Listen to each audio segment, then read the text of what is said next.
Alléluia, gloire à Dieu. Je vais refaire une petite vidéo. Comment éviter les embrouilles, parce que la dernière leçon n'était pas très bon. Alors il faut d'abord distinguer embrouille des épreuves. Les épreuves, eh bien très souvent c'est Dieu qui les permet, même qui nous les envoie.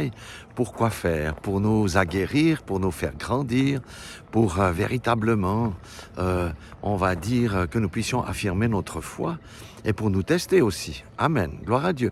Mais les embrouilles, c'est d'une autre nature, ce sont des problèmes que l'on a cherchés et qui sont venus parce que nous avons ouvert des portes. La Bible dit dans 1 Pierre 5,8 que le diable est comme un lion qui cherche quelqu'un à dévorer. Et c'est ça, et les embrouilles très souvent proviennent du fait que nous n'avons pas été attentifs à ce que nous avons fait, ce que nous avons dit, et nous avons ouvert des portes.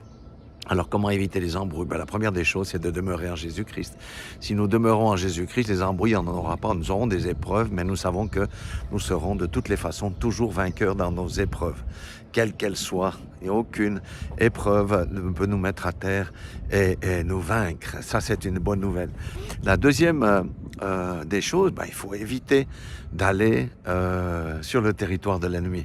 Quand on va sur le territoire de l'ennemi, quand on pactise avec le monde, quand on a affaire aux œuvres des ténèbres, eh bien, les embrouilles viennent parce que c'est une porte ouverte. Ça veut dire que, au lieu d'être en sécurité dans la maison, vous sortez dans la savane, là où il y a les lions. Et si vous vous éloignez trop de la maison et que vous ne revenez pas, eh bien, à un moment donné, le diable fera de vous son sandwich.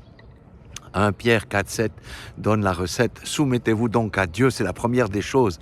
Résistez au diable lorsque la tentation vient, lorsqu'il essaye de vous faire chuter, et il fuira loin de vous. Voilà comment nous évitons les embrouilles. Alors je dis à quelqu'un, si tu es sur le territoire du diable, brise le pacte, reviens, repens-toi et mets-toi en sécurité dans la maison qui est Christ lui-même.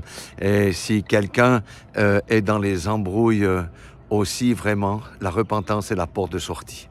Voilà, soyez tous bénis dans le nom puissant de Jésus-Christ de Nazareth et que ce petit encouragement vous donne des clés pour éviter à l'avenir les embrouilles. Soyez tous bénis dans le nom puissant de Jésus-Christ de Nazareth.